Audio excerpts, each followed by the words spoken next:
The Living Clean podcast is not affiliated with Narcotics Anonymous, nor do we speak on behalf of NA as a whole.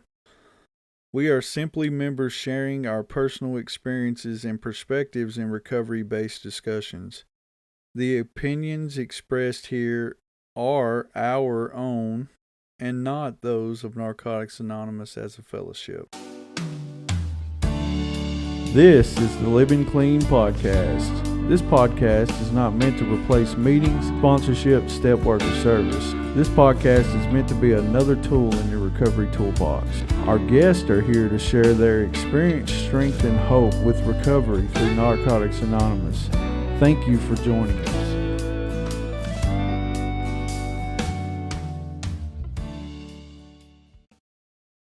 Welcome back to the Living Clean podcast. Mason S. and I'm an addict. Back for another episode. We're going to do something special tonight. We're going to be talking about creating strong home groups. Also, we're going to touch on a little bit about getting involved in a home group once you relocate. You know, maybe some of you out there have been involved in a really strong home group and for whatever reason have had to relocate. And it can feel a little different going from somewhere where you're so ingrained and entrenched and then having to up and move and try to start over again and find that all over again. So we got some people here experienced in both of those topics, and we're looking forward to this. But first, we're going to start with introductions. I'm going to kick it over to the co-host with the most, Francis. Francis Addict, clean date December 22nd, 1992. My home group is You Are the Book Study in Chico, California.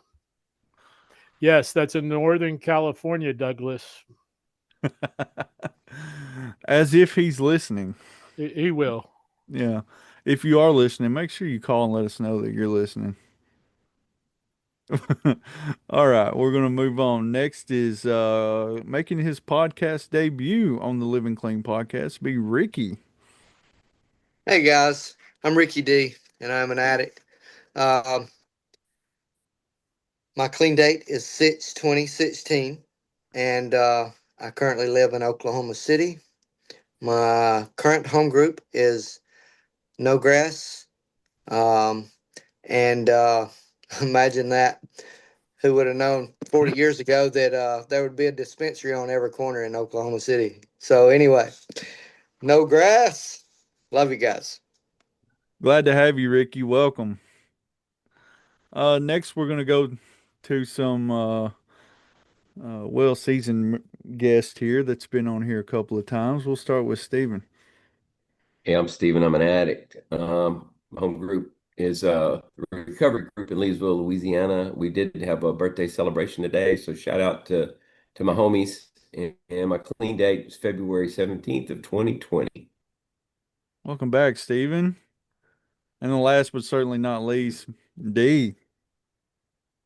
Hey, I'm D. I'm an addict. My clean date 7/28/21, and my home group is Recovery First in Cookeville, Tennessee, part of the Upper Cumberland area of Narcotics Anonymous.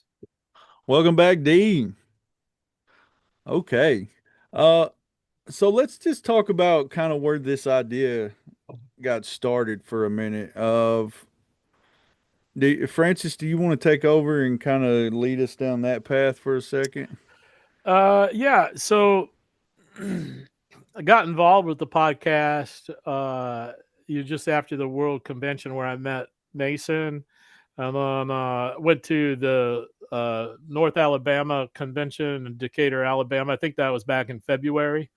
And met a bunch of people. And there were a few people that had some suggestions. I know that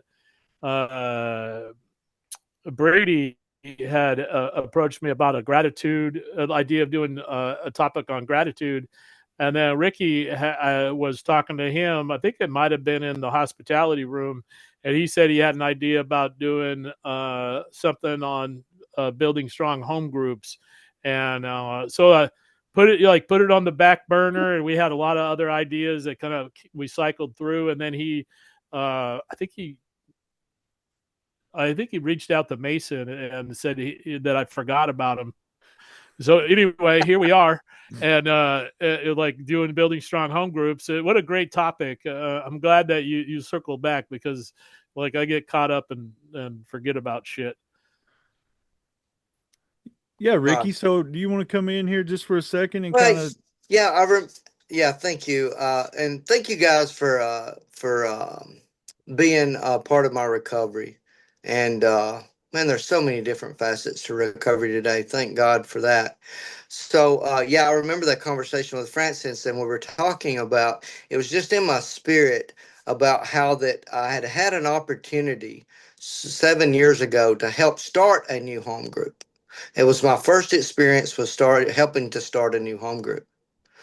And I feel like I gained so much knowledge about who I really was in some good and negative ways, some positive and negative ways. Because, uh, we started a group on Saturday in Northeast Alabama, and during SEC football season. Come on. I mean, somebody even told me, a guy named Don Yu told me, he said, Ricky, there's only going to be people at that meeting that their ass is on fire or real committed members. And that's the way it turned out. And he also told me some things like, it takes usually about 5 years for a home group to really take off. And we didn't know what we were doing. Um, didn't know what we were doing at all. I'd had a chance to be a part of the Freedom Group in Northeast Alabama, which is not a group anymore, for 18 years. I was a part of that group, and I was so, so fortunate to have some predecessors there. And us guys were close and strong, right?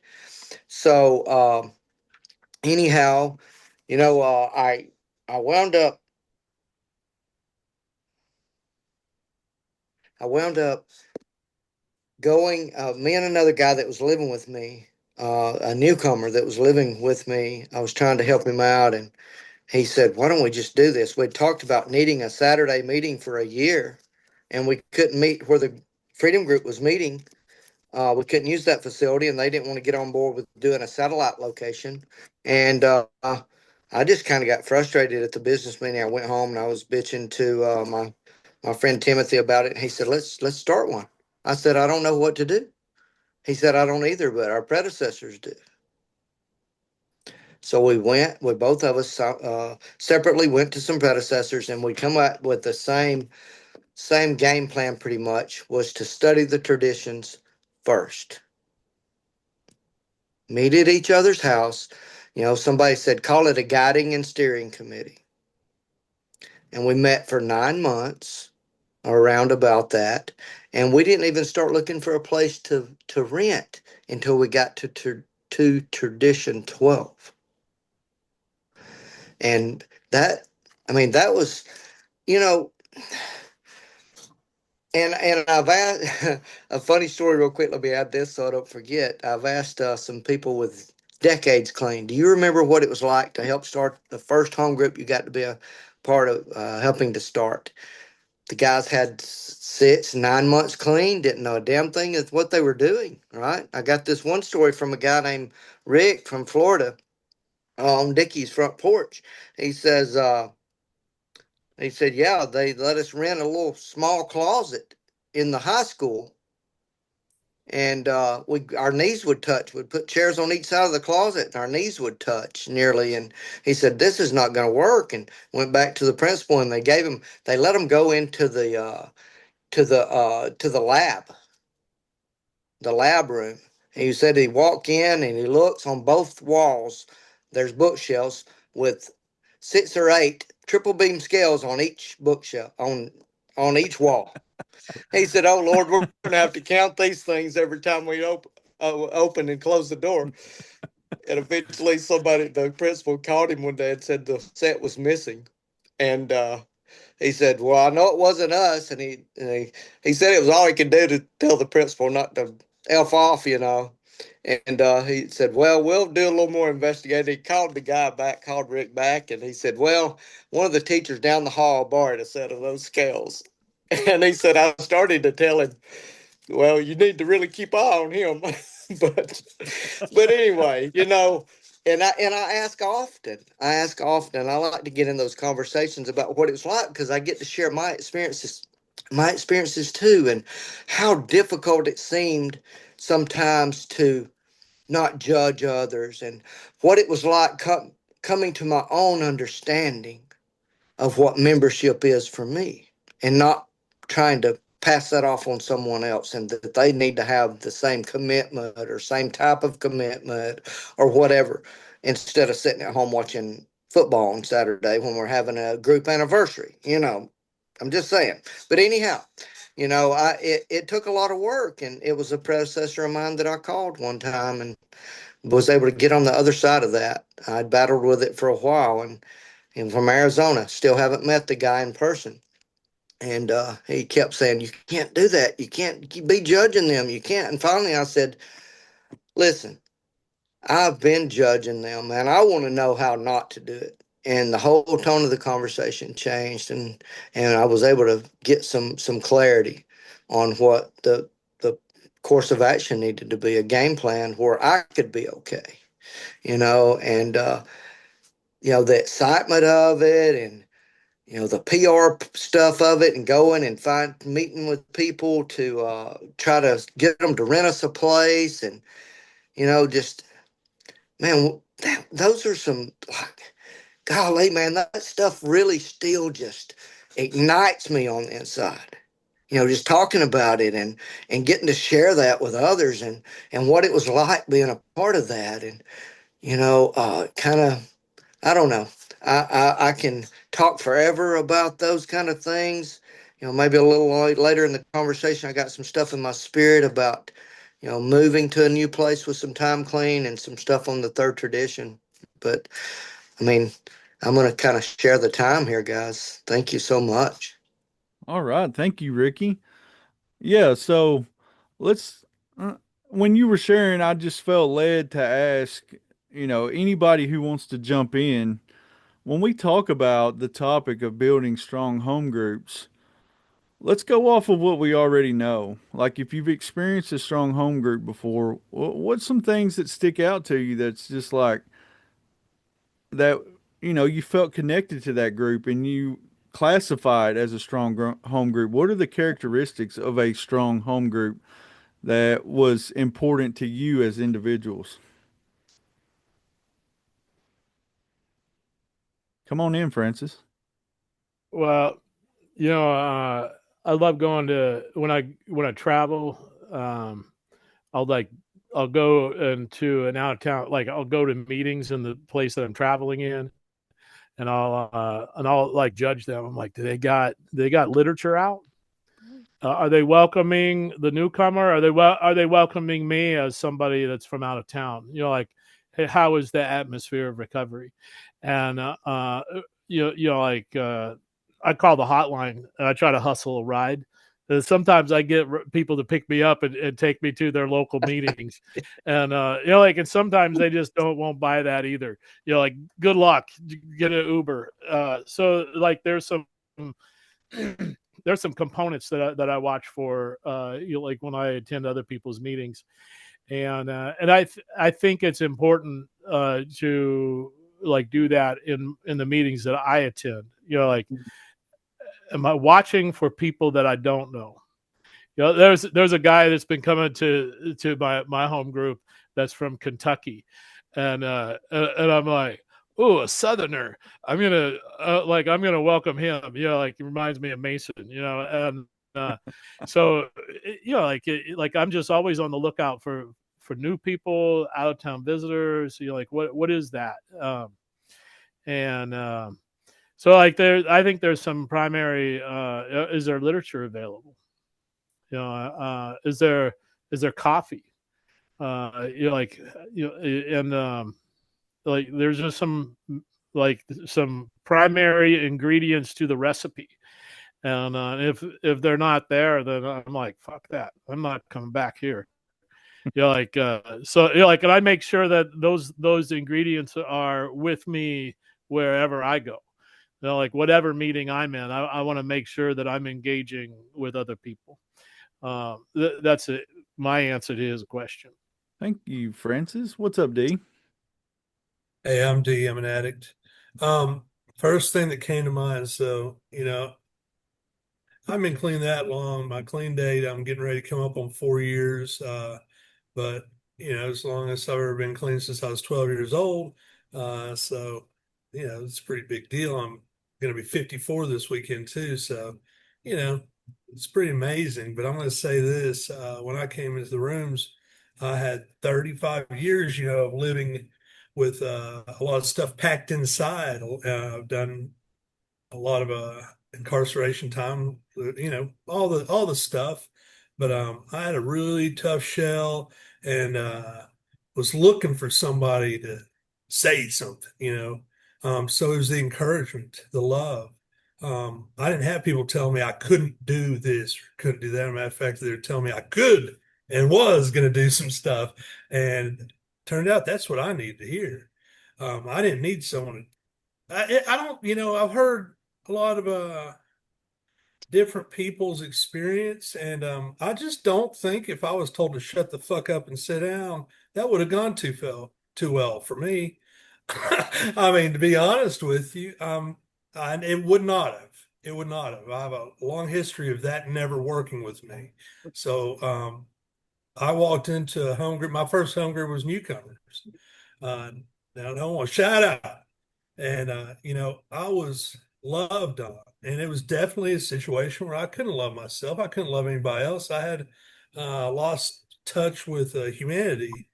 And there were many times early on where I was just I think I stayed in my seat because I was sort of in shock of what I was witnessing. I saw people encourage each other. I saw people getting these, I thought, oh, they're getting an argument. And I was just waiting for, who's going to pull out a blade or something. And, that's not what happened. There were people who would say things and then they would hug after it was all. And I was so confused because they're arguing over how they were going to do something good for people. I was like, what is going on? It just didn't make any sense to me. And so that was wonderful because it kept me where I was at and I needed to be there. The encouragement, the people seeing things in me that couldn't challenging me, that was a big thing I needed. I didn't know it was happening even at the time. I just, and they're, pretty simple, these basics. And also when I came into newcomers, man, they were like in this, I was talking about this earlier today in the area meeting, that I didn't know any different about traditions because like in the group I got involved in, I worked a tradition. And so that's the way it is. That's my experience. Traditions were from the beginning and they were important. And that was because that home group had a history of learning how they needed the traditions. And I just happened to be in the right place at the right time to not know what they had to go through. But I learned about it later.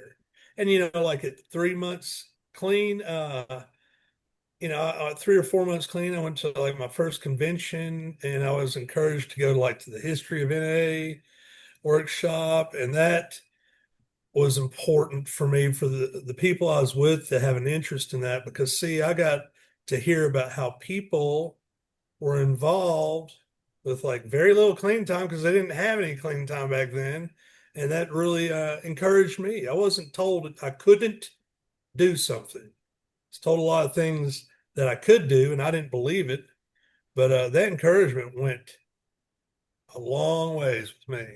And I'll just stop there. Thank you, D. What's up, Steven? Yeah, the first home group or the first group that I went to was I was introduced to it in treatment, obviously, and also introduced to AA, but NA seemed to be the right fit, and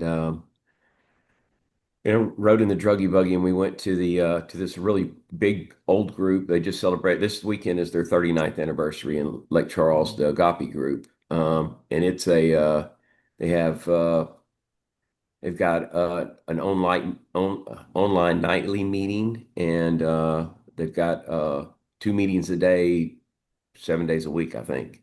So they've got it's a really strong meeting, and they have there's somebody at the near the.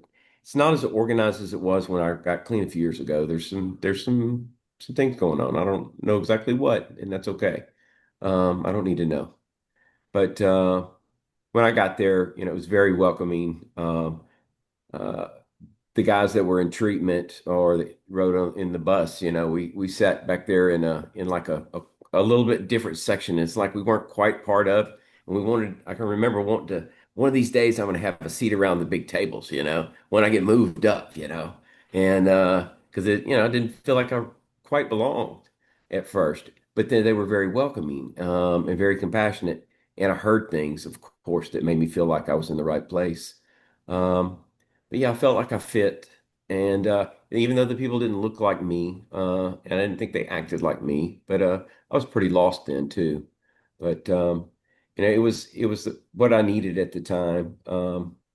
And I got clean. There isn't any uh, there wasn't any groups where I got clean. I live This is where went to treatments about 70 miles away from where I live.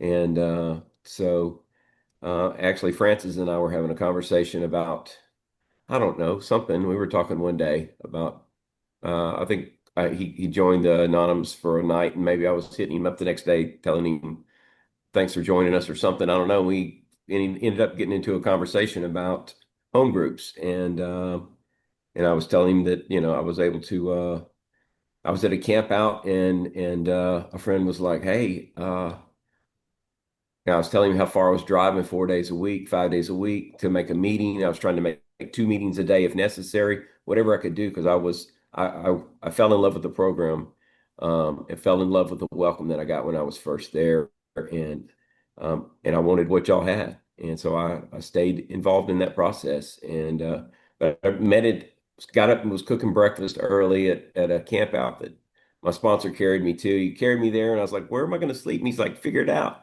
Left me. And so I was like, what the hell? And old guy, all these young kids, that are all trying to get clean. And I'm like this old guy, and I'm like, shit, I'm gonna go home, man. And it was like 2.5 hour drive. I was like, God, what have I gotten myself into?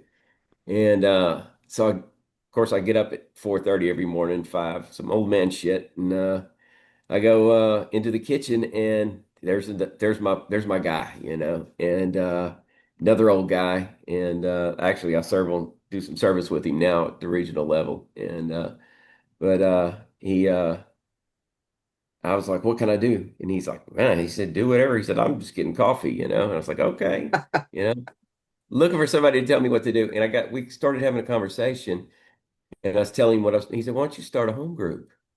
I didn't know shit about any traditions. I didn't know anything about anything. All I knew is that I wanted some of what y'all had, and I was willing to do with whatever y'all would tell me to do. And he was like, start a home group. And so I was like, okay, how do I do that? And started asking some questions. And yeah, we're so I was one of those guys that with 6 months clean, let's start a group. It was a little bit after that before it was actually about a year clean. We started a home group in Leesville. So we've been there 4.5 years, and April 1st will be 5. And it's yeah, it's where we started. I was like, well, we got to have meetings 7 days a week, right? So people can make 90 and 90. And so yeah, I there was a lady that was a counselor at the treatment center that was wanting to open an office next door. I'm like, I didn't understand the conflict between tradition violations or anything. She was wanting to hustle the members and get them to come next door. I did. I was very naive, I suppose. I don't like to think that I am, but in that moment, yeah. And so that didn't quite work out with her for very long, and she was gone. But and I was left, and I read a lot of literature, and had those opportunities and was begging for people to come in. And the ones that would wander in on occasion, I scared them off, I'm pretty sure, because smothering them. And but you know what? It's worked itself out, and I decided to stay. And there's some other people that came and stayed. You know, that was during COVID, and COVID kicked a lot of groups in the ass. We had there was a couple of other groups that just weren't meeting then, and the COVID ended up being the downfall of those two groups. But they were about 30 minutes south of us and about 40 minutes north of us. And so we ended up pulling in a couple of those members from those groups that the group members that survived COVID. And so we've grown into this group now. Like today, we had our birthday celebration.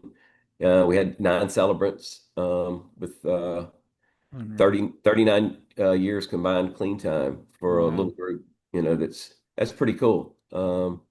And that's kind of where I'm at. That So, is oh, so okay. cool, man. Yeah, I've got a similar story. I'll just kind of tell you about I guess, what was attractive for me when I first got clean is they did a phenomenal job. I got clean at the same place that Dee did. But when I went in there, we hadn't went through this transition that Dee was talking about being in the middle of when he got there. However, they did a phenomenal job of making you feel a part of. They brought me right in. They invited me to uh, a business meeting, and when they did that, they actually asked what my input was, and so I felt like I was a part of something already. I was real hesitant. Believe it or not, I know people out there that know me are going to find that hard to believe that I was hesitant to give my input. But there was a time, and slowly but surely through their love, they created a monster to where my input's pretty easy to get now. But anyways, we went through a process of like for one thing one issue we had is we suffered from sponsorship incest, right? Like people who got clean and started the meeting started it out of treatment, and the only people that came to that meeting in the beginning came from the same treatment center. We wasn't really connected to NA as a whole, right? Like we were just an NA meeting, kind of. We read the NA readings and followed somewhat of an NA format. Uh, he said Francis made the joke in the group chat about incest in Tennessee. I know that's hard to believe. Yeah, real funny. It's everywhere, even in the meetings, even with sponsorship, right? Like we had sponsorship incest. So, anyways, what happened is nobody really gained an understanding of the traditions and how they worked. And they had tried to get involved in areas and different things like that, but we're like from the two strong areas that are close to us was the greater Nashville area and the North Alabama area, and we're like right in the middle of those two areas. And so every time they went, they felt like when they would share what they were doing at their meetings, the other people's eyes would get real big and they're like, oh, you're not supposed to do that. So they felt like the area was a way of controlling and telling them what to do when really they were just like, and I can understand where those people were listening because we were doing things like your kid didn't have a good Christmas planned. They'd take the money out of the seventh tradition and hook them up, in which in their hearts they felt like that was a really good thing. They just, and it sounds like normal people when they hear that they like that's such a good thing that you're doing, but it is such an issue as far as what we use the seventh tradition money for. But anyways, long story short, a couple members ended up getting sponsors outside of the home group, and once we got sponsors outside of the home group, we started sharing with our sponsors. I was one of those, and TK, who used to be the co-host on this podcast, was another one. Once we got those sponsors and started sharing with them some of the things that were going on, they did a really good job of teaching us about the traditions. And we went through a really, well, it was just straight obsession. We got obsessed with the traditions. What they didn't teach us is how to go back and apply the principles in those traditions in a loving and caring way. So we went back with guns ablazing, like we had ammunition now, and we were fixing to tell you motherfuckers what's up. And of course, what that does is even though you're trying to do the right thing, because of the way that you go about it, everybody was resistant to it, rightfully so. Because you don't just go in and go, we're stopping this shit today. You tell a bunch of addicts that you're not going to be able to do this anymore. Yeah, you might as well wave the red flag in front of the bull. We'll show you.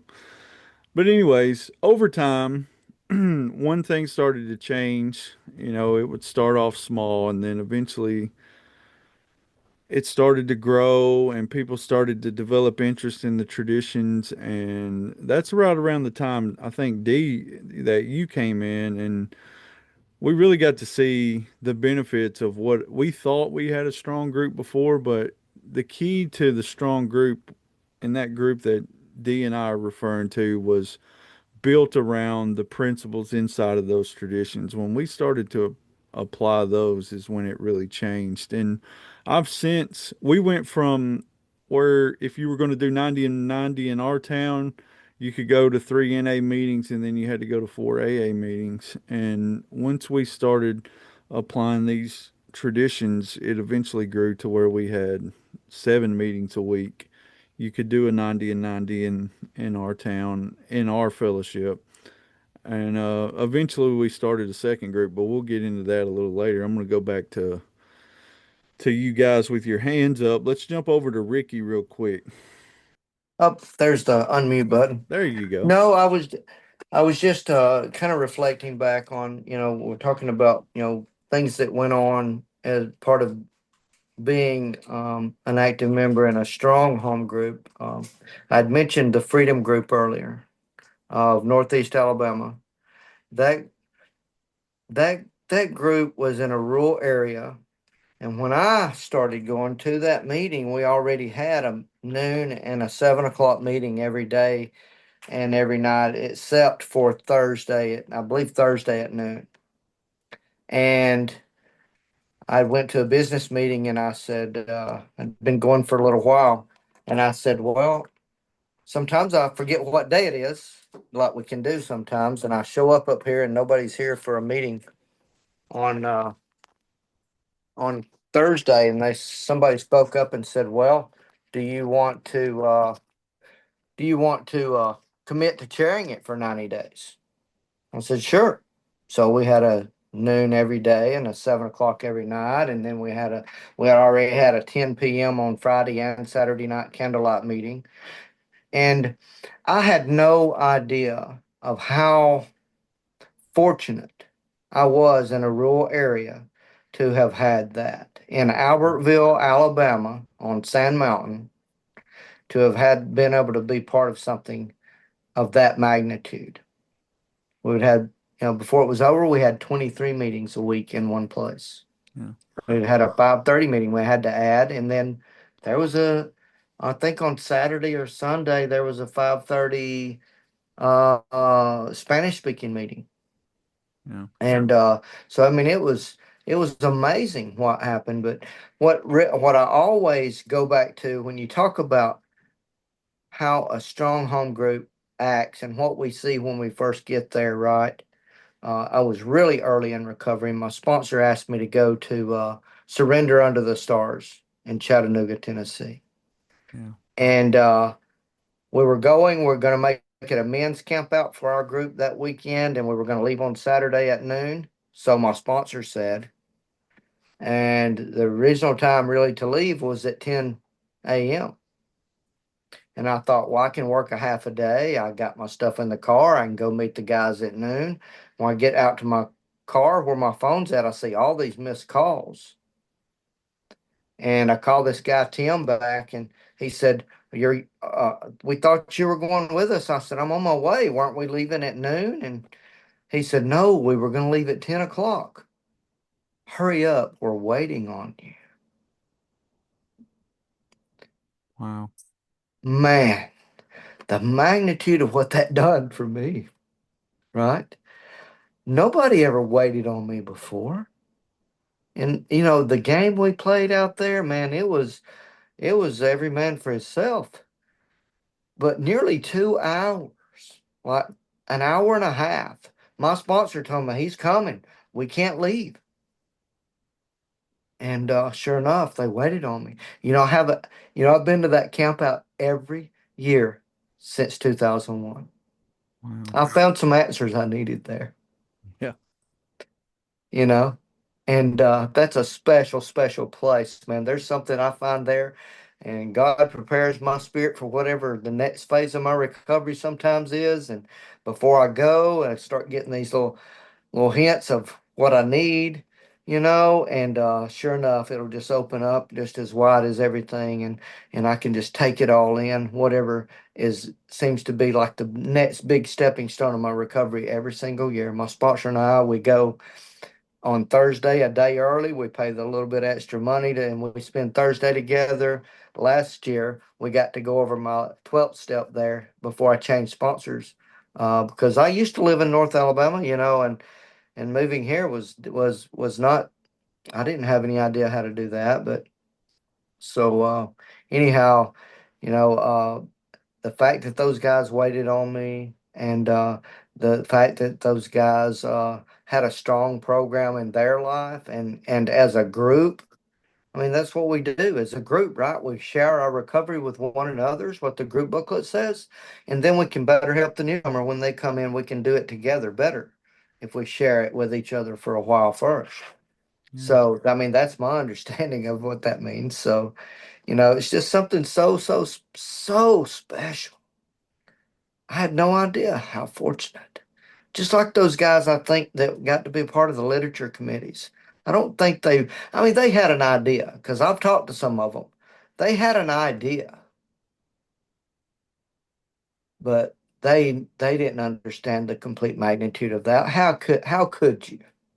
How could you? I can just imagine what the atmosphere was like in that, you know. And so, we get to experience it in other things. I think it's the same spirit that's that driving force that keeps us alive, that keeps this fellowship alive, that keeps us alive physically, mentally, and spiritually. I thrive to find that next. I don't chase it like I used to, but I need that hit, man. I need a hit. Let me say this about that real quick because I'm gaining a new understanding here recently about what daily reprieve really means for me. I need that connection on a deep level uh, every day. I've got to have it. I can't wait. I can't run on what I had yesterday. It just don't seem to work that way. And but okay, that's it. Thank you, Ricky. Before I go over to Francis, I just want to share with you all what Ricky was kind of talking about because I know we got people listening from all over. Here in this neck of the woods, believe it or not, we have groups that meet more than one time in the same place. My first sponsor was from New York, and he was so confused on that concept. He's like, yeah, we have meetings in the same place, but every night's a different home group. Well, in a rural area, you don't have the ability or the people to serve enough people to serve to create seven different home groups. So here in these little rural towns that we live in, we have to have multiple meetings with the same group name multiple times a week and sometimes even 15, 16 times a week when you are more. It's just common in this place. So if you're confused by what Ricky was talking about, that's just what we have to do here. It's a little different than being in a populated place. All right, Francis. Yeah, so I kind of want to tell the story of my home group, but there's a little bit of a backstory, so I'm going to try to run through that as fast as I can. Um, I've always been interested in the basic text and the history of the basic text, and I engaged with the stories off the bat, wondering who these people were and figuring that kind of stuff out. And I gotten the spreadsheet from Mike Real Slow, that's his alias, um, and it was developed by Chris of Chris and Boyd, but I'd never contacted Chris. I knew who he was, and so I started filling in the blanks and stuff like that. The pandemic happened. I wanted to know who these other so I worked up the nerve to ask Chris about this. Like, I got his phone number from Mike, and I called him, and I told him who I was, and I told him I was into the stories, and I'd gotten the spreadsheet, that the Excel spreadsheet that he developed about the stories, and who, like, with the authors' names and their clean dates, and like I was filling in the blanks. And he was kind of impressed with the work that I did. I don't think he got anywhere with it. He just created the spreadsheet. And like, so he's like, I got a project for you. I want to interview these people that were at the literature conferences. And so this was during the pandemic. And like, I like put my skills together. He gave me the list of names from the sign-in sheets. Ricky was talking about the people that were at the literature conferences, and so I got to interview these guys with Chris, and it was crazy. But there was this one guy that we're interviewing him, and he was at the first one in Wichita, and we pull up the flyer. You Are the Book, and he's like, I made that flyer. That's my handwriting. I'm like, no way. So like I made a shirt that says "You Are the Book" during the pandemic, and I sold it to a few people that were at the literature conferences, and so I had this artwork done. I took the flyer and I cleaned it up and put it on a shirt. Um, Here we are. We're like October 1979 was when the conference was. We're at the 45th anniversary. Chris had invited me to help do this YouTube clip on the 45th anniversary of WLC1, and during this time, like, my history committee is trying to get Chris and Boyd over to California to speak at our convention, and like, what the idea was to hustle shirts. Like, I already had a shirt in play. We're at the 45th anniversary of this conference. So it gave, like, so I started hustling shirts. You Are the Book, to get Chris and Boyd and Ron over to Northern California, and because the regional service committee didn't approve the budget for the money, and I'm like, well, I'm going to get a home group to do that. Like, I did a backdoor dope fiend move and bypassed all that stuff. I'm like, the home group, like, they're sure, oh, you could, we'll be the storefront for your hustle. And so we were able to get them over here, but at the same time, there was a guy that kind of has a similar story as Mason. His brother is in hospice. He catches some of the magic of Narcotics Anonymous. His brother, while he's in hospice, tells him to go to a meeting. So he goes to this meeting. He has 2 days clean when his brother passes away. Like, all these people were visiting him from Narcotics Anonymous and hospice, and he goes and gets clean in the spirit of Narcotics Anonymous in a hospice environment. So I get this text from one of my friend that passed away that I did a lot of service with, that Butch lives in Chico. You need to support him. I'm like, well, who's Butch? He's like, he's Frank's brother that got clean. He has 2 days clean. I'm like, oh, fuck. I got a newcomer I have to take care of. But yeah, I said, hey, I'm going to go to this event. You want to come with me? I put him under my wing, hung out, met people. We went to Snoopy's 50th year anniversary. You got to meet Tom McCall, who was on our podcast, like that kind of stuff. And So he calls me. He says, "Hey, I can't read.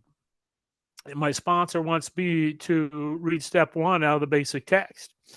And I'm like, "Well, I meet with sponsees in the morning. You meet me at this coffee shop." It was me and Butch and this other sponsee named Sean.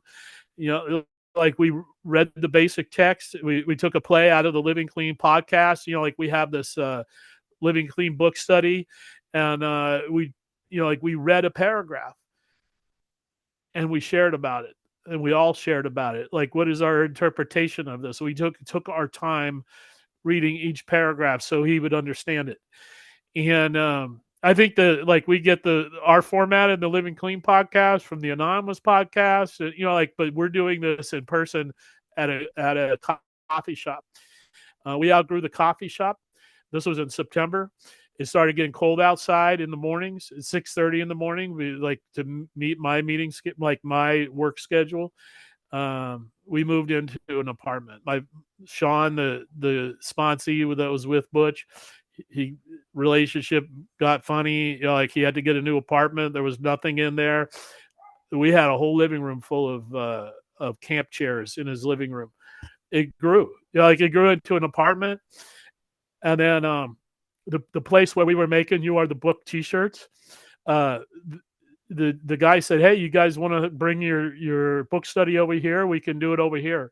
So when we moved in over there, we started talking about turning it into a regular meeting.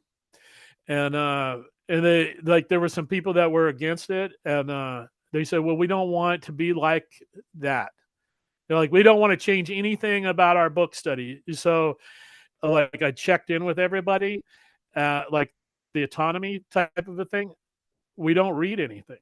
We don't do the readings. We don't do announcements. We don't do birthdays. We say the Serenity Prayer, and we get into the book, and then we go from prayer to prayer, all book, and it's fucking magic.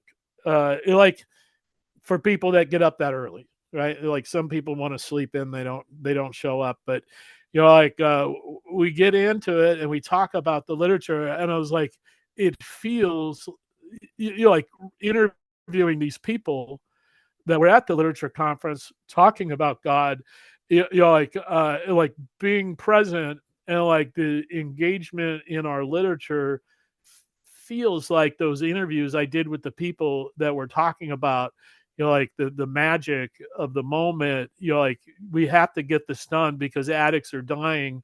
And now we have like this magical moment with the literature where we're like, these newcomers are engaging with the book, talking about the like the stuff.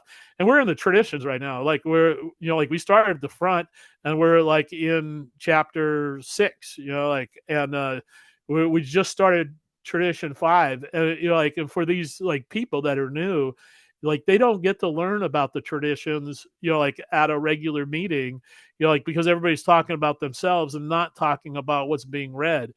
And it's crazy good. I always dreamed about being a part of a home group, and so I was sick and I couldn't make it.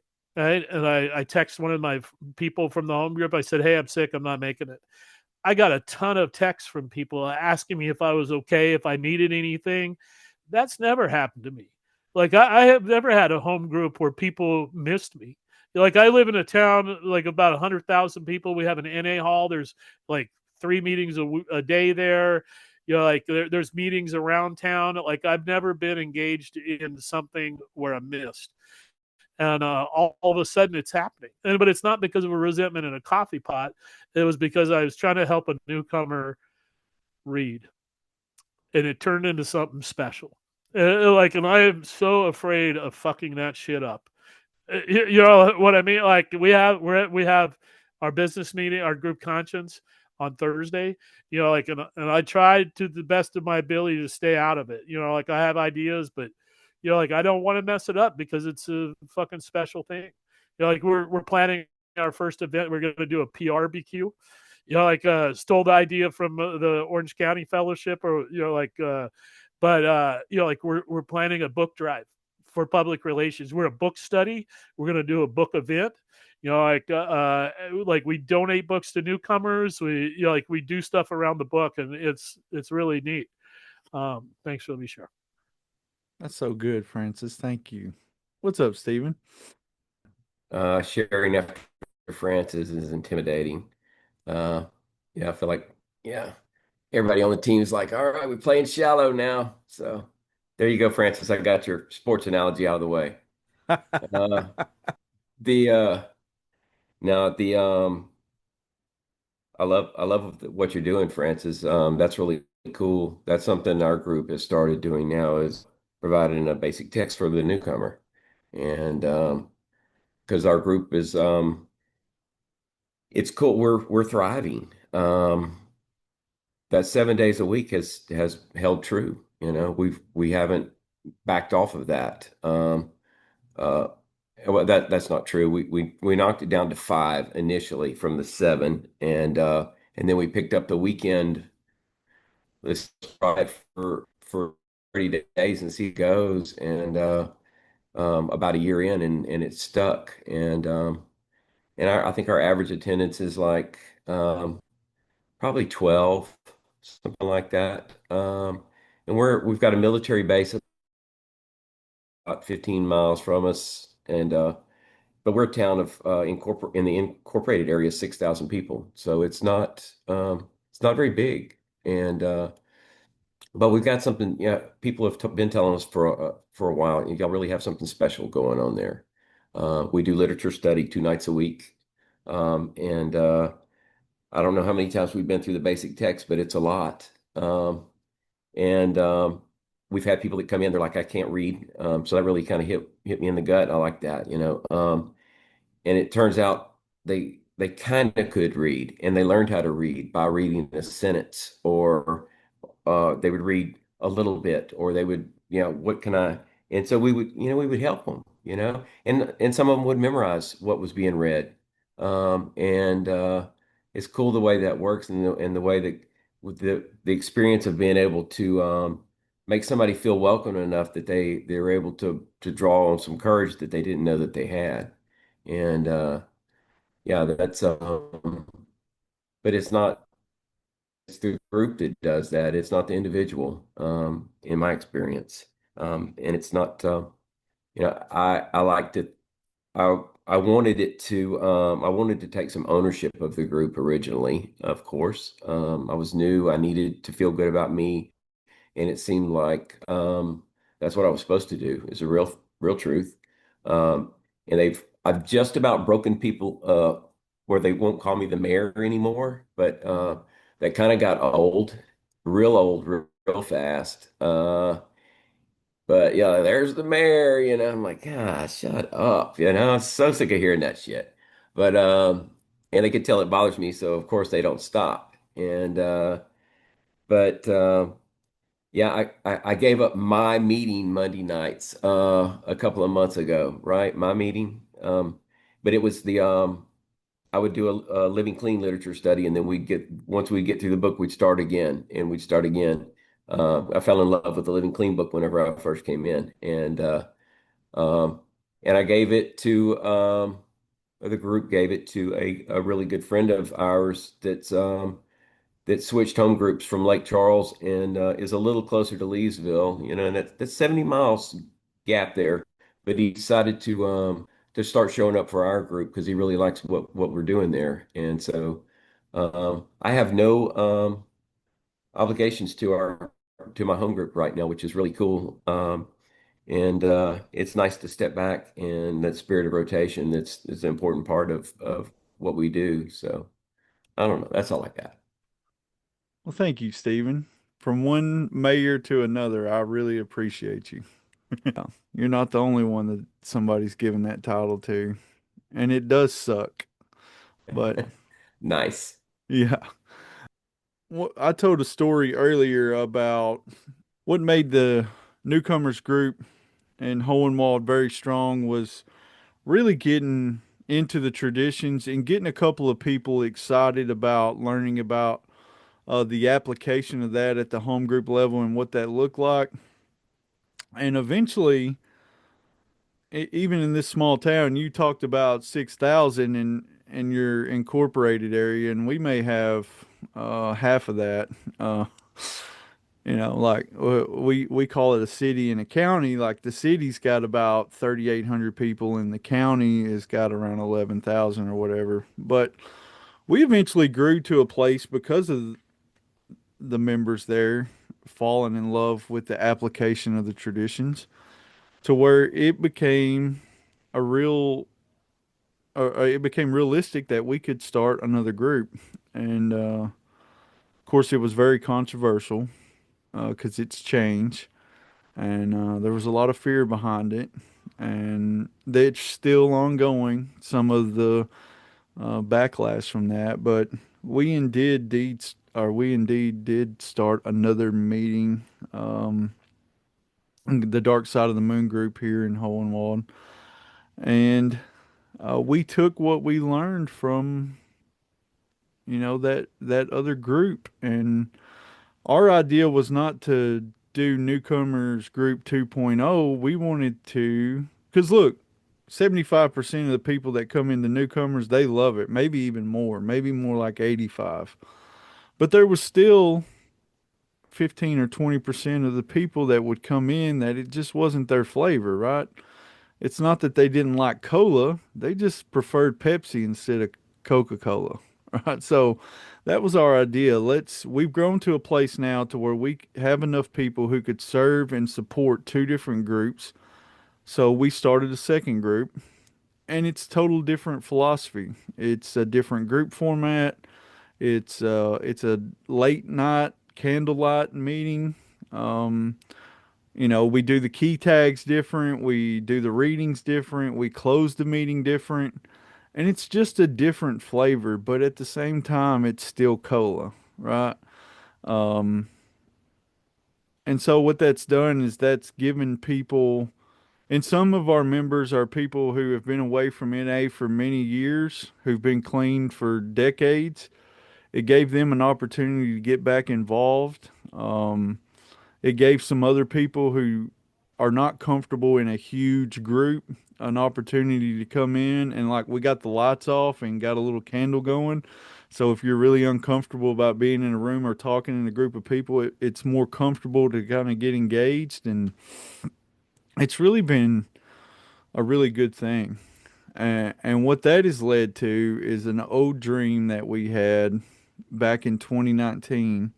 We had started going to these little rural towns where addiction is running rampant, but they don't have Narcotics Anonymous meetings. And so we were going to start meetings there. But there was only one group, the newcomers group there was the only one that could really support that. So it became clear that, hey, look, we need an area. We need all these groups around to kind of help us support and fill in these gaps. And we were in the middle of it, we were going to start back the old southern middle Tennessee area, and then COVID hit and just demolished that idea. And so we've been rebounding from that for the last, 5 years or so. And now we're back to a place to where we can do it again. And, we have a town hall meeting, is what we're calling it, a little NA town hall meeting where we've invited all the GSRs and anybody from surrounding groups to come together and have a discussion about it, what it would look like, what it means for the areas that you're currently in, what is the benefits, what are the pros and cons, and we're going to have that discussion on August the 3rd. And it's just really cool, man. But I think, for me, and to go back to the topic, like I can't emphasize enough, like the tools that we need to build strong home groups, they're already there. They're available. It's not something that we don't have to reinvent the wheel. Our predecessors have done that for us.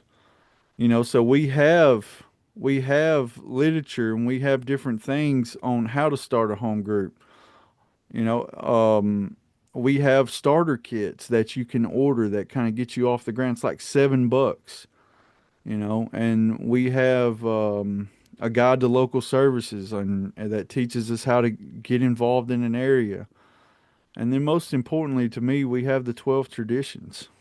You know, the 12 traditions are if you base or build your group on on that foundation, that has been my experience that you can thrive, and that is the key to success because all the things that we share that make a group important, they come from the traditions.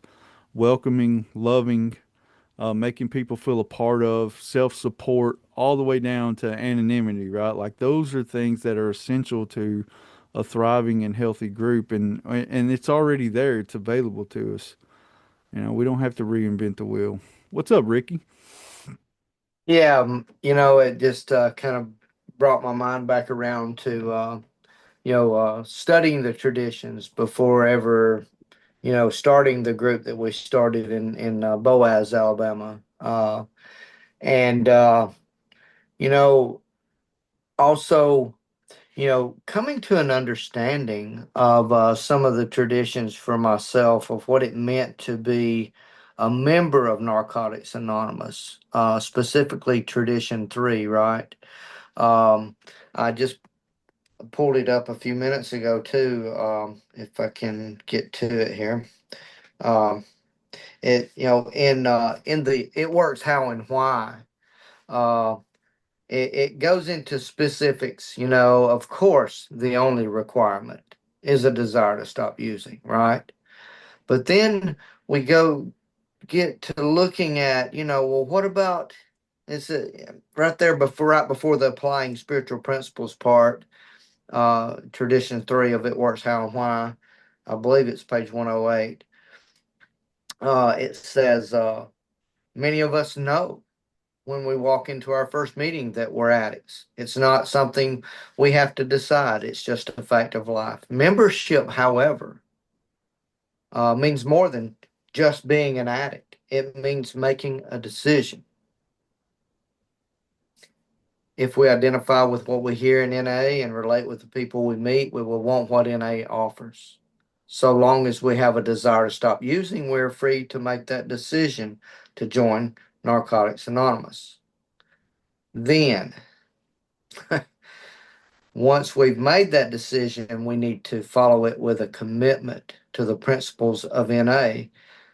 And with that commitment, we set ourselves squarely on the road to recovery. Like some of the words that were used in this book really, really, truly get my attention. Of course, I want to be set squarely on the road to recovery, and there's the recipe to do it, right? And and under going back to what I had mentioned earlier about understanding what commitment was for me, and not using that tradition and this part of this reading to judge others and to hold others to the same standard that I feel like is the correct thing to do. It gets to be more on the spiritual side when I can do that. Is that it's just a knowing. It's just a knowing. It's not just faith or trust or hope or those spiritual principles, but it's a knowing that what is true for me in my spirit and the understanding that I have, nobody can take that away from me. It can be added to, of course, right? But nobody can take that understanding away from me once it's got from my head to my heart. And I understand what it means to really be a home group member and making that commitment. Okay, if that's the case, how do I make that? I mean, it said make that follow it with a commitment to the principles of NA, and those are intertwined in the steps and traditions. So that's the only way that I'm going to learn how to be committed to those principles is to work the steps, of course. And so learning what that meant for me, I remember talking to my sponsor a few times about, I'm more committed than they are, you know, and things of that nature. And he would say, well, that may be true, but that doesn't matter. you know? he wasn't going to tell me I wasn't, but he was going to, help me get my course set a little bit straighter and help me to remember what the real deal is here. It's about addicts not dying, and me not trying to hold other people to standards I can't even really truly live up to every day, you know? And so that just like kind of really stuck out to me. And whenever I mean, it's been years since I really first saw this, right? And it's still true today. Well, like with making my move, the move that I made 2 years ago, April was 2 years, from Alabama to Oklahoma City, with 20 years being in the program and having 7 years clean, moving to a new area and learning to, as a good friend of mine told me, ask questions rather than make statements in the business meetings, right? Ask questions, because how many times do we know that people came from another outside of an area, moving to a new place, and tell you you're doing shit wrong? That ain't the way we done it, or whatever, and come across and get off on the wrong foot to begin with. Now, I accidentally done that just because I was trying to express my needs to some home group members sitting around a dinner table at a restaurant, and I asked if could we use the dictionary during our book studies. I was getting frustrated, and I wasn't getting what I was needed during the personal stories, because we would take so long getting to the middle of the story, and the meeting was nearly over, and we'd rush through the recovery part. It was expounding on the using part mostly, it seemed like. And that's what I was trying to do, was just express my needs as a home group member, but I didn't know really how to do that in a new place.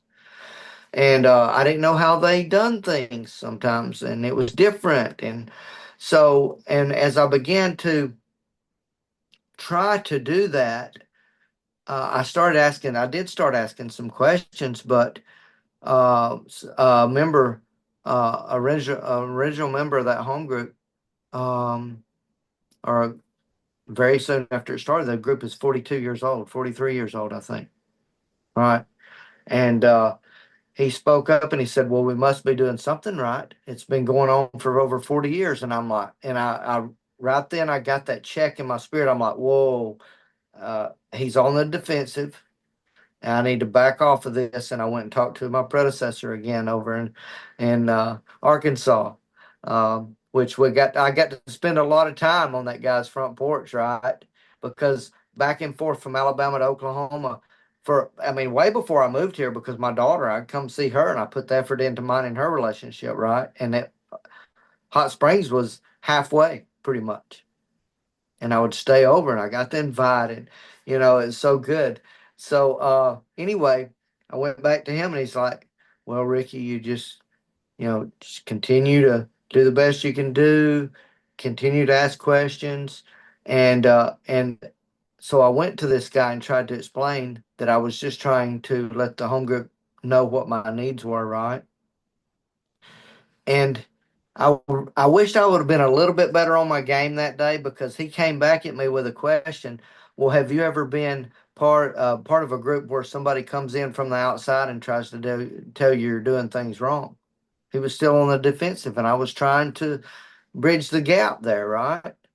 And because if I would have been on my game, I said no, but if I would have been on my game, I would have had the opportunity to say no. But have you ever been the member that moved to a new place and tried to fit in? Because he hasn't, you know. And so anyway, uh, showing you how God works. About a year ago, maybe at the end of, I don't know, back in the winter, maybe we were doing this zonal thing at my home group, where my home group was hosting it, and we were doing this thing called speed meeting. You guys know what I mean? You ask personal questions to people around your table, a bunch of different tables, and then you get to know people quickly, personal questions like, how would your home group members describe you in 10 words or less? You know, or how would you describe, and anyway, our table had finished, and this home group member I'm speaking of that I had this difficulty with, uh, I was just up walking around. I noticed he's sitting by himself, and I go over and I had that paper in my hand, and I didn't know I was going to do it. It was definitely a God shot. Really, I mean, it was a God thing. It had to be, man. Because I said, "Hey, how's it going?" And he said, "Oh, how you doing?" And I'm like, "I've got a question for you." And I didn't, I didn't try to think of that before I walked over. But he said, "Oh yeah, what's the question?" I looked at the paper and asked him a personal question off of it, and he goes, "Oh, are we doing this?" I'm like, "Yeah." So we sit down at the table, just me and him, and we start asking each other the personal questions. And the first one that really got my attention was, this is the way it happened, right? I asked him, how would you describe yourself in 10 words or less? And he's like, old, set in my ways, grumpy. And I'm like, really? Yeah, that's what I'm thinking, really? And anyway, he asked me, and I said something. And then the question that said, how would your home group members describe you in 10 words or less? And he said the same things, that he was controlling this and that. Well, guy with, almost 4 decades clean, right? And I said, really? You think they would say that about you? And he said, yeah. And he goes, what about you? And I said, what would I say about you? He goes, no, no, no, no. He said, what would they say about you? I said, well, I know what you guys would say about me. I said, because you've told me that I work really well with the newcomers, right? And so I said, but let me just tell you what I would say about you, that you have great respect and reverence for what you guys have built at No Grass. And you could just feel the whole atmosphere change, right? And I'm a little closer to this guy that's got this hard exterior, you know. Listen, I don't have to have everybody a part of my recovery and part of my life, but you know, that was just something that happened, that a God thing that happened, and I got to see it unfold before me, and I could recognize what was going on while it was happening, right? And mine and his relationship is different now. I don't have to go back and revisit that with him, where he hurt my feelings, right? Uh, and I just know. And I wasn't invited to something, that all other home group members were invited to, quite a few miles away from here, that we do every year, right? I wasn't invited as a home group member to their cabin, right? And I talked to this guy that I met, and a guy finally asked me to sponsor him, and I said, man, that feels like shit, man. I said, I don't like that. All the other home group members from No Grass are there. He said, well, if you want to go so bad, go ask if you can go. I'm like, no, no way. He said, why not? I said, I don't want to make myself vulnerable. He said, too damn bad. That's your responsibility.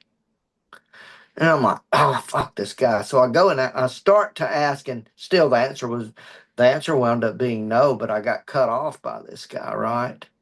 In the middle of me attempting to move in that direction to ask if I could go. And I'm like, oh man, that really felt bad. But it didn't kill me. And it allowed me to realize that, hey, I'm the new guy on the block here, man. These guys have spent a lot of years becoming close home group members, going through shit after shit and victory after victory, or whatever you want to call it, right? And being strong home group members together. It's going to take some of them a while to really trust that I have the group's best interest at heart, and I got okay with that. And some of the things that we get to learn and enjoy, man. And now I get to do it again, man. I'm Me and my girlfriend we're gonna make a go of it. We've been dating for over a year. We're about to move in together, and I'm in Tulsa now at her house, and you know, I started looking forward to doing it again, getting to like interview some groups that I'm gonna get to choose from for a home group, man.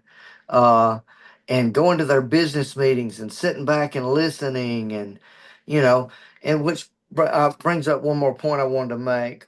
Uh,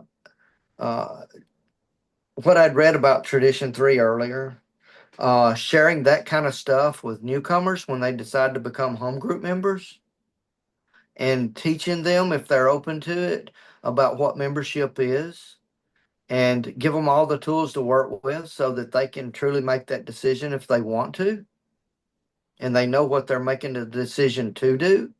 I think that's invaluable. Well, I was mentioning that to my friend in Arkansas the other day, and he said, "Well, Ricky, what do you do when you leave a home group?"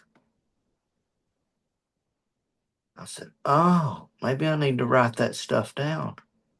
Maybe I need to journal about it a little bit because I'm leaving on good terms. I've let both home groups that I've been a part of, all three home groups I've been a part of, I get to leave on good terms, man.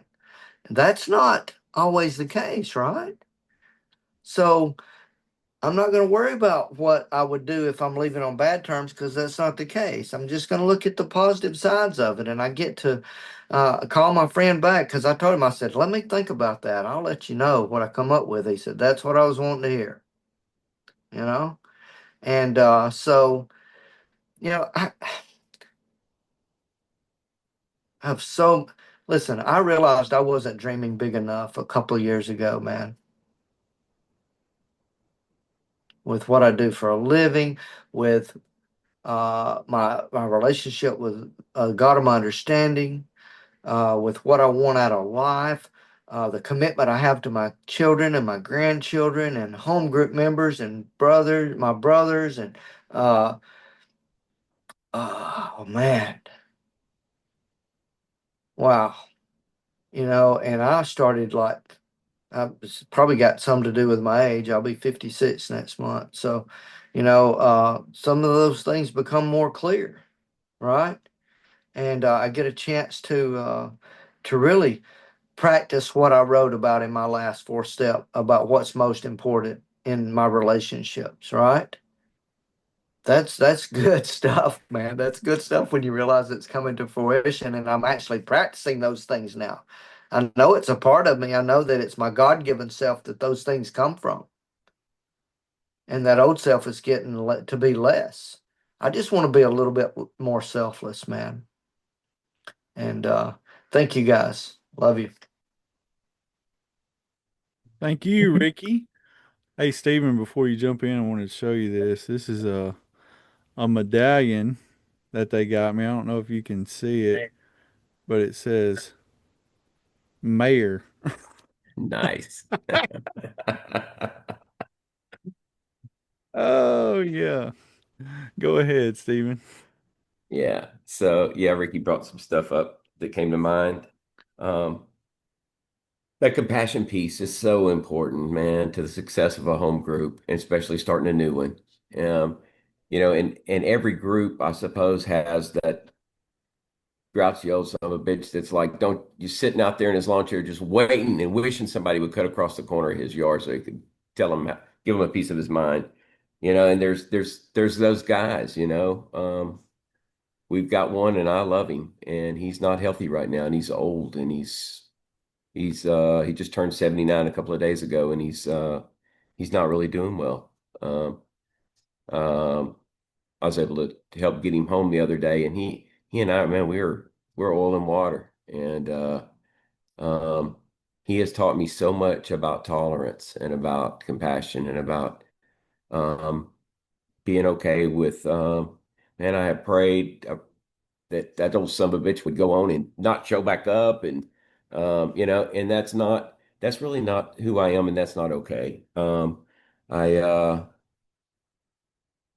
I don't it's yeah, I remember how somebody makes me feel. That's important. It says in guiding principles, we can sense the difference between a meeting that's spiritually based and one that's personally driven. The spoken message may be the same, but the atmosphere of recovery is different. And I have to remember that, because that's the thing, it has to be spiritually driven and not personal motives. And I think that the conflict that I have with him, with this guy, because I get hung up on somebody else always. It's never about me, right? And the thing is that the things I don't like about him are the things that remind him of me, that he does. And it took me a while to figure those things out, and he's stubborn. Well, I'm going to out stubborn him. But I've learned some compassion, and I've learned some grace, and yeah, I've learned to read some traditions, and it tells me what to do. I don't always have to call my sponsor when I need the answer. Because yeah, I still like to manipulate outcomes, whether it's my sponsor or whether it's my friends in recovery. They will co-sign my shit real fast. They love me. Um, God's voice is hardest to hear when I've already decided what I want him to say, and have to practice really listening, and helps get me out of my own way. So that's all I got. Thank you, Stephen. Hey, Francis, before you raised your hand, I actually went messaged D and told him I was going to come to him real quick. So we'll come right back to you. So D has some experience from being entrenched in a really strong home group, and then due to some circumstances, life changes and different things, having to move off to a new place and then get involved up there. I just wanted to get D in and talk about that for just a second. Yeah, I'm D. I'm an addict. I like that. Some things happen. I just in a relationship, and I've been dating somebody long distance.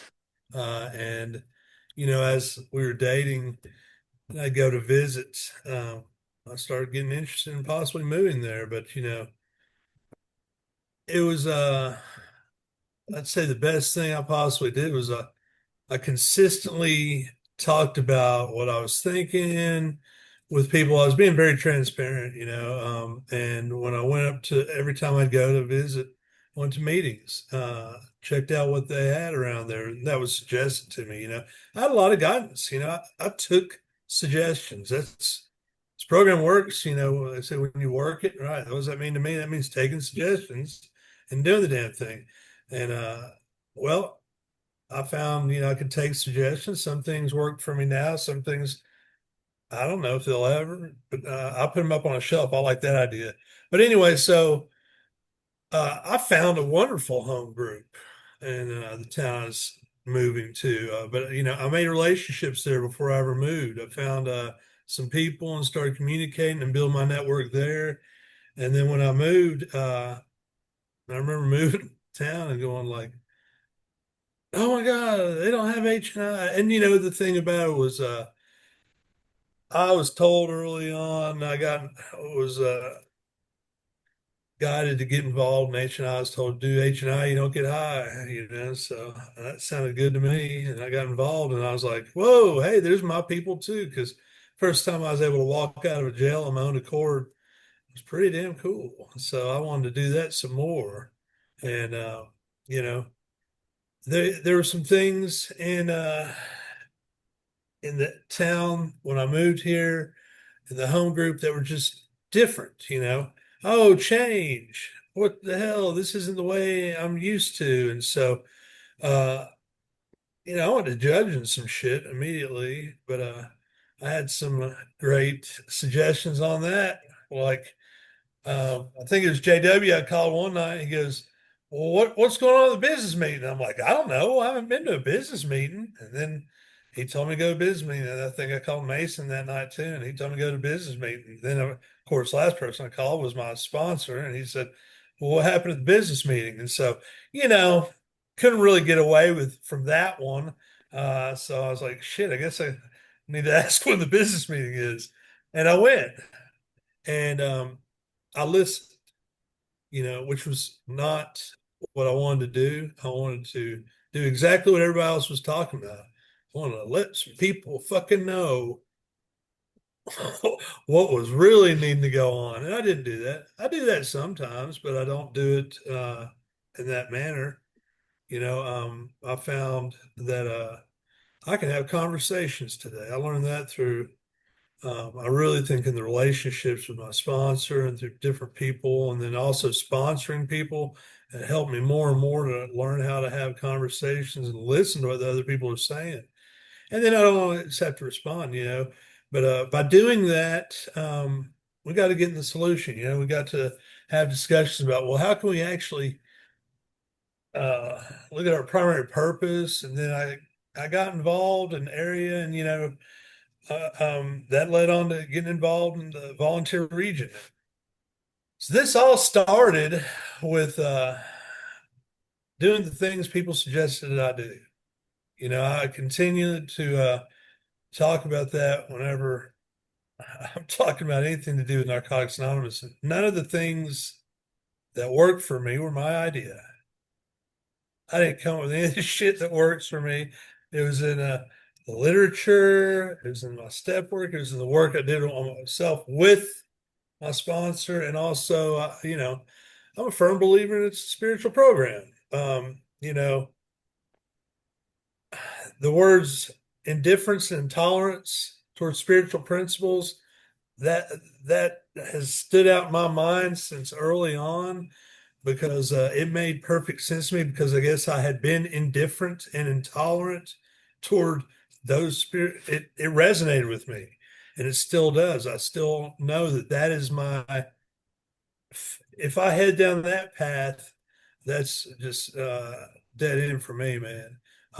The spiritual principles were the key to my growth, and so I needed to do that. But anyway, there was a group here that had that became my home group. That man, I just made those connections. I found some people, and then when I had conversations about things, and then I just would be like, well, let's go do this. And I found out that, you know, there were people wanting to do it. There were people wanting to go and get involved in HNI. There were wanting people to go and get, more active in area. We had my home group in this town had been part of the area for like 20 years. There had been a separation, man. And we're now the seat of the area in Cookville, and that's all happened just by getting involved, staying involved. Man, I don't have enough time in my life to do all the things I want to do in NA, because and I get in a lot as far as I want to go to every convention I hear about. I was just like, somebody sent me something about this whitewater rafting thing, and I'm like, man, it's like shit. I wish I won the lottery, so I could just go to events and go at asphalt recovery, because man, I get better. The more I get involved, the more I participate, and the more I build my network. And I was really sick last week. So I know I was straight off course, but let me tell you one of the coolest things last week when I was really sick was this guy sent me a message on Messenger. I've never met him before. Talking about the European convention. He was like, I wish you'd been able to make it. And I didn't tell him, hey, I can't fly internationally, but he had, he's just like, we know each other, but we don't. We haven't yet, but you know what? I believe we're going to meet one day. And I think it's just cool as shit that people on the other side of the world reached out to me. And that day, it brightened my day. And I told him, I was like, thank you. And he's just getting ready to go into the convention. And he was just wanting to let me know that, hey, I wish you could be here with us. Man, that is an incredible feeling, because 4 years ago, there wasn't anybody to answer the phone for me. And now there's people on the other side of the world wishing I was there with them. You know, And that all came from getting involved, staying involved, working this program. It's getting like my life depended on it. Anyway, that's all I got. Thank you, D. Francis. Well, couple of things I wanted to say was that if you're thinking about starting a group, there's a lot of great resources out there. I think the group booklet is a great resource, and it kind of outlines what a Narcotics Anonymous group is. One of the things I think a lot of people confuse is the difference between what a meeting is and what a group is, and so that's like the meeting is the sacred space between prayers. Like where we create an atmosphere of recovery where people can hear the message, and the group is the service structure. And so I just wanted to like keep people aware of that. One of the things that I think is really important for my particular home group is group conscience. Like creating space for people to share that don't ordinarily share. Like so, there's people that show up to this home group that are really into like talking about the literature. Peter O is a regular on this podcast, and he does a little bit of the anonymous, but like he shows up and he's excited. I'm excited. There's other people that get excited about sharing, and then like so we talked about it in one of our business meetings, and so we have a space that's called quiet motherfucker time. And like so at 15 minutes tell like the person that's running the meeting you're like is okay, it's quiet motherfucker time. And so all the quiet motherfuckers get called on and we create space for them to be able to share. And I think that's kind of cool about our meeting. And so like they don't have to share. Like they'll say, "My name is so and so. My name is Neil. I'm just glad to be here." Like whatever. But like that lone voice, I think, is important to the group's conscience. But yeah, I think that's kind of what I just wanted to say about my home group. It's like a really unique group, and people get excited about being there. And it's at 6:30 in the morning, so you really got to want it. Um, what a great episode! Thanks for inviting us to be here, Ricky. Awesome. Well, great job, everybody. A couple of things that I want to share with everybody before we get off here. I want to talk about an event that's coming up here in little old Hohenwald. So, if you've been listening to the podcast for a while, we got the speaker jam that is coming up. And if you want an opportunity to meet some of the folks that's been on this podcast, they are making the long trip to come and participate in that speaker jam. People like Ron H., his wife Teresa, Boyd from Chris and Boyd will be there. The co-host with the most, Francis, is going to be there. JW is going to be there. I know D will be there. So we'd love to see you all there. Not because we're a big deal, but just because we want to see you and yeah, we and want to show you uh, what a little small town can do, and it's going to be very special. So encourage all of you to come out. That's going to be September the 13th, and it is at 200 South Court Street, Hohenwald, Tennessee. And the event will run all day. I think it'll start around 2 to 8. Um, we'll have bookend speakers. Teresa's going to be the main speaker. Teresa's going to be the first speaker. Ron's going to be the speaker to wrap it up at the end. And in between, we're going to do a panel discussion, which we got the idea from the World Convention when they did the 50 and over panel. So if you're familiar or you went to the World Convention and seen that, we're going to do something similar. And that's where Boyd P., Amy K., JW, Francis, and hopefully one more will be on that panel. And it's going to be a really fun time. We're also going to cook a fantastic meal for you, Southern style. So come and get you some Southern food. And yeah, come and enjoy the event. Second thing I want to talk about is we have Living Clean podcast shirts for sale. And The cool thing about that is the reason why we want to sell t-shirts is because on these run of t-shirts, we've put the QR code on the back of the t-shirt so that you can find the podcast. This is not about us making money. This is about us doing a little PR for the Living Clean podcast and getting the message out there, because this is doesn't replace any of the other things like we say in the intro, right? Like, this is not meant to replace meetings or sponsorship or sale work, but it is another tool and it has helped a bunch of people. So we want to get the word out there, and you can help us doing that to do that by purchasing a t-shirt, and then the money that comes in off of that will go to like hoodies and different other t-shirts that we can use to get the message out there. And also we'll plan to do a couple of giveaways too, so if you don't have the means to get that, that's completely okay. We'll just follow us on the Facebook page and we'll find a way to do some giveaways too. So thank you all for listening. Hope you enjoyed this episode. Hope that somehow you can make it to Hornwald. If you need help, like on lodging or anything, holler at me. It's a small town, but we'll get you put up somewhere if you really want to be there. So just reach out. You can use the number at the end of the podcast or find us on Facebook at the Living Clean Podcast Facebook page. But yeah, I want to thank our guest, Ricky, Stephen, D, the co-host, Francis. Thank you all, and we'll be back next week with another episode. See y'all then.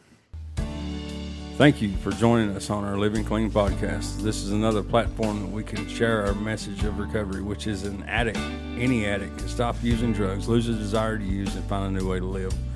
Join that no matter what club. You can contact us through text. The number is 931-306-9364.